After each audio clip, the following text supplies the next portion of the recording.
नमस्कार दोस्तों, मैं विनोद कुमार और आप देख रहे हैं आरएन न्यूज़। दोस्तों, आज मैं मौजूद हूं तमकुही राज में जो हो रहा है कार्यक्रम माननीय उत्तर प्रदेश मुख्यमंत्री योगी आदित्यनाथ जी का।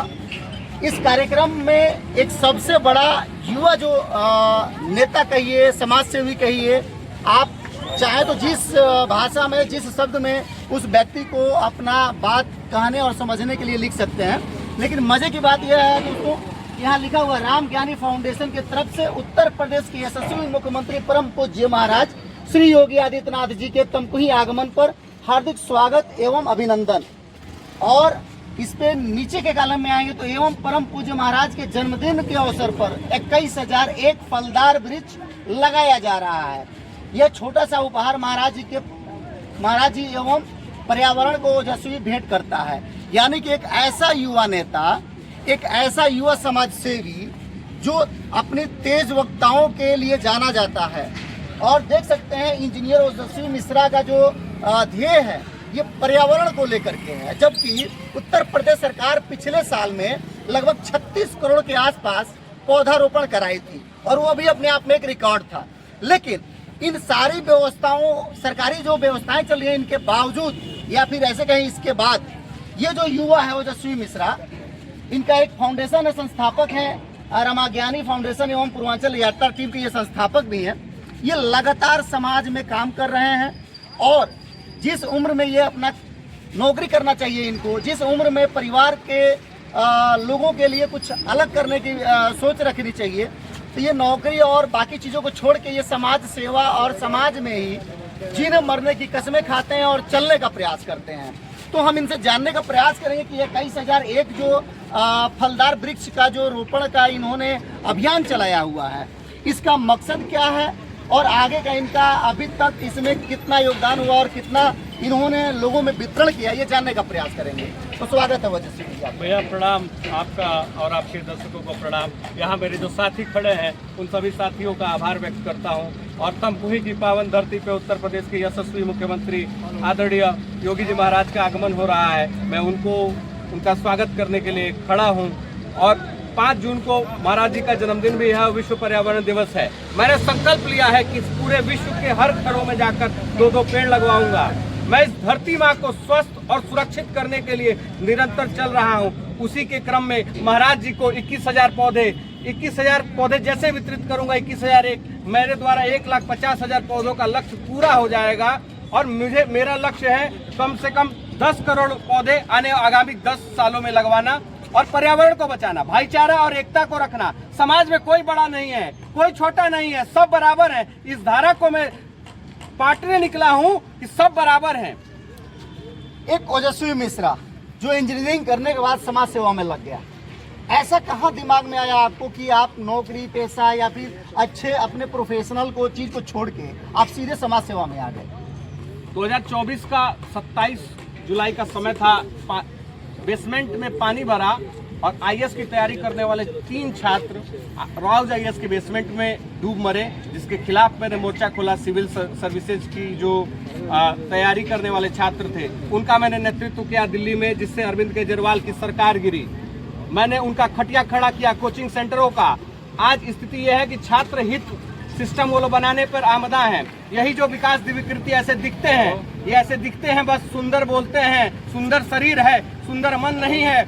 इनको भागना पड़ा, मुखर्जी नगर छोड़कर नोएडा जाना पड़ा, क्योंकि ये 2 में बच्चों को पढ़ा रहे थे। मैंने छात्रों के लिए आंदोलन किया है, बड़ा बड़ा आंदोलन देश से बाहर किया है, देश के अंदर किया है, दिल्ली में किया है। मैं चाहता हूं कि फिर कोई डूब कर न मरे, कभी कोई छात्र कहीं दबाया न जाए, इसी का प्रयास है। महाराज जी का आगमन हो रहा है और ये मेरे लिए बहुत, ये लक्ष्य मैंने जब तय किया था कि महाराज जी के जन्मदिन पे 21,000 के पौधों का लगवा कर मैं उनको उपहार भेंट करूंगा, तो ये नहीं पता था कि महाराज जी हमारे क्षेत्र में आ रहे हैं। महाराज जी आ रहे हैं, पौधा लगेगा और तमकुही उन्हें उपहार देगा। तमकुही जाग रहा है। तमकुही को कल महाराज जी से बहुत सारी उम्मीदें हैं, महाराज जी ने बहुत पूरा भी किया है। तमकुही आह्लादित और प्रसन्नित मन से महाराज जी का स्वागत करता है, अभिनंदन करता है। यहाँ पे ये तो बहुत अच्छा चीज़ है, अपने पर्यावरण बचाने के लिए एक अभियान चलाया हुआ है। इसके साथ साथ थोड़ा हम विकास पर भी अगर प्रकाश डालना चाहेंगे तो महाराज जी ने गोरखपुर के लिए बहुत अच्छा काम किया। शायद मुझे लगता है प्रदेश लेवल पे गोरखपुर को पहुंचाने का काम कर रहे हैं और आने वाले स्मार्ट सिटियों के तौर पे उसको डेवलप कर रहे हैं। जैसे एयरपोर्ट हो गया, शिक्षा के क्षेत्र में यूनिवर्सिटियां हो गई, स्वास्थ्य के क्षेत्र में मेडिकल कॉलेज हो गया, एम्स हो गया, इसके साथ साथ अन्य भी व्यवस्था जो है लगातार चुस्त और दुरुस्त हो रही है।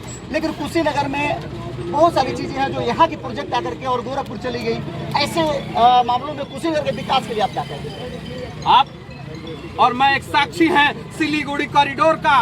हमें कितना तेजी से हम नॉर्थ ईस्ट तक पहुंचेंगे वो भी महाराज जी की देन है, इस सरकार की योजनाओं का देन है। आप देख रहे हैं यहाँ से बनारस जाए कुछ घंटों में आप पहुंच जाएंगे। पूर्वांचल एक्सप्रेस आप देख रहे हैं, आप देख पा रहे हैं कि रोड कनेक्टिविटी कितनी तेज इस सरकार में हो रही है। आप देख पा रहे हैं कि आयुष्मान कार्ड साधारण कार्ड थोड़ी है। आप आयुष्मान कार्ड को सोचिए, 5 लाख रुपया। पहले अगर कोई बीमार पड़ता था तो किसी सेठ महाजन के यहाँ जाके बैठना पड़ता था, अब उस कार्ड को रखना है, अस्पताल जाना है और 5 लाख रुपया सरकार आपके स्वास्थ्य के लिए दे रही है। ये सरकार जन कल्याणकारी नीतियों के लिए निरंतर कार्यरत है और कर रही है। महाराज जी कल आ रहे हैं, हम तमकुही वासी प्रसन्नचित्त है और कई वैश्विक स्तर पे कार्य महाराज जी के नेतृत्व में हुआ है। मैं महाराज जी का आभारी हूँ और तमकुही की पावन धरती महाराज जी का स्वागत और अभिनंदन करने के लिए जाग उठी है। आपका पैर फ्रैक्चर है और ये फ्रैक्चर आज से नहीं है, मुझे लगता है 1-1.5 महीना हो गया ये प्रक्रिया हुए, लेकिन आप बीच बीच में चलते रहते हैं जिसके वजह से वो अपना पैर, आपका जो पैर है वो अस्थायी रूप से सही नहीं हो पा रहा है। आप ऐसा क्यों कर रहे हैं कि खुद के स्वास्थ्य से खिलवाड़ कर रहे हैं? देखिए, जीवन तो जिस दिन जाना है उस दिन जाएगा, लेकिन यह जीवन गरीबों के लिए समर्पित है। गरीब कल मुझे फोन करता है कि भैया हमारा माई के हार्ट अटैक हो गई बा, हम कैसे छोड़ दें, अपने पैर के बहाने उसको अस्पताल में कैसे अकेला छोड़ दें। कोई बहन फोन करती है भैया हमारे ब्याह नहीं के हो, उस बहन को कैसे छोड़ दें। अगर उस बहन को विश्वास है कि तमकुही में ओजस्वी मिश्रा है और तमकुही अगर ओजस्वी को पुकारेगा तो ओजस्वी क्यों नहीं जाएगा। ये पैर तो पैर, ये जवानी, ये जिंदगी सब तमकुही के लिए कुर्बान है, समर्पित है।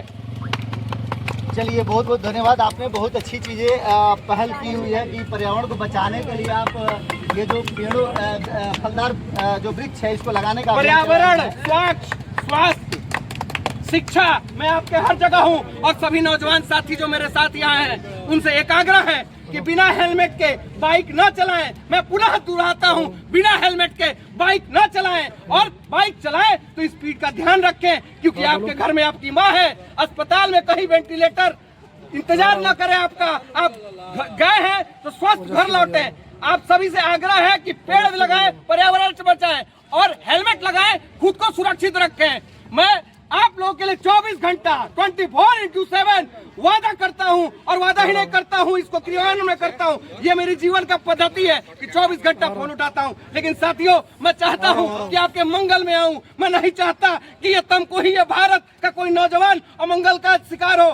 कभी तो दुर्घटना से बचने के लिए सेफ्टी बेल्ट कार चलाते वक्त और बाइक चलाते वक्त हेलमेट पहने। आग्रह है मित्रों से, मित्र आप लोग हमारे मित्र हैं, हमारे परिवार के सदस्य हैं। मैं खून दिला सकता हूं, बेड दिला सकता हूं, अस्पताल में डॉक्टर से अपॉइंटमेंट दिला सकता, मैं जिंदगी नहीं दे सकता हूं। मैं भगवान नहीं हूं, मैं इंसान हूं। इंसान को समझना होगा कि मानवता, प्रेम, भाईचारा, एकता और लोगों का सहयोग करना ही मानवता है। गरीब की सेवा ही पूजा है और उसी पद्धति गरीब को भगवान मानकर मैं यहाँ जनता मालिक को मेहनत करने आया हूँ और लगातार निरंतर काम कर रहा हूँ। इसमें वृक्ष लगाना इसलिए जरूरी है क्योंकि आप देख रहे हैं ग्लोबल वार्मिंग से ये तमकुही नहीं, पूरा भारत टेम्परेचर कितना बढ़ गया है। एसी के बिना आप गरीब भी नहीं रह पा रहा है। तो आप लोगों को अगर पेड़ अब नहीं लगाएंगे तो आने वाली पीढ़ियों का टेम्परेचर सोचिएगा, फसल कैसे होगा, क्लाइमेट चेंज होगा। मैं क्रांति लेना चाहता हूं, पर्यावरण की क्रांति, और बचाएंगे हमारे साथी,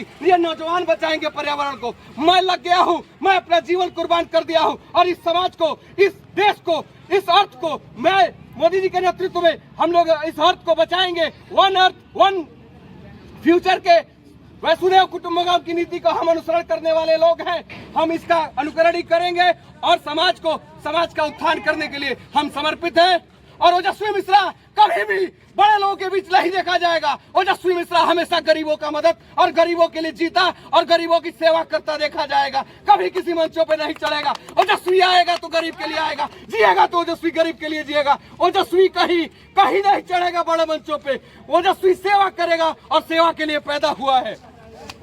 बहुत बहुत धन्यवाद। तो दोस्तों, आप सुन रहे थे ओजस्वी मिश्रा को, जो रमा ज्ञानी फाउंडेशन के संचालक हैं और संस्थापक संचालक हैं, और ये अभी पर्यावरण के रूप में एक मुहिम छड़े हुए हैं। लेकिन वास्तविकता ये है दोस्तों कि पूरे भारत में अगर आप देखेंगे तो पर्यावरण केवल सरकारें नाम के लिए चलाती हैं, लेकिन पर्यावरण के ऊपर जो पौधे लगाए जाते हैं उसकी सुरक्षा के नाम पे या सुरक्षा की व्यवस्था पे जीरो नज़र रखी जाती है, जिसका नतीजा है पौधे तो लगाए जाते हैं लेकिन वो पौधे कुछ ही समय बाद सूख जाते हैं या लोगों द्वारा तोड़ दिए जाते हैं या फिर लोगों द्वारा अधिकारियों कर्मचारियों के नज़रअंदाज करने के कारण वो पौधे नुकसान हो जाते हैं, जिसका नतीजा है कि आज पूरे भारत में किसी राज्य में, किसी जिले में, किसी मंडल में अगर 44, 42, 40, 45, 48 डिग्री तक टेम्परेचर आपको देखने को मिलता है। और ये टेम्परेचर उन आम गरीबों के लिए एक ऐसे कहें कि अभिशाप के रूप में देखा जाता है। चाहे आप बड़े बड़े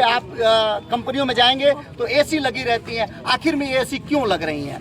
जब हमारा पर्यावरण काम करता प्रॉपर रूप से तो ये एसी लगने का कोई मतलब ही नहीं था और एसी लगाने की जरूरत भी नहीं पड़ती। अगर आप बात करेंगे 2000 से पहले की तो उस समय के टेम्परेचर में और आज के समय के टेम्परेचर में आसमान धरती का अंतर है। यहाँ पे कुछ युवा है, हम जानेंगे कि ये पर्यावरण के संबंध में जो पौधा वितरण किया जा रहा है इस पे इनका क्या विचार है।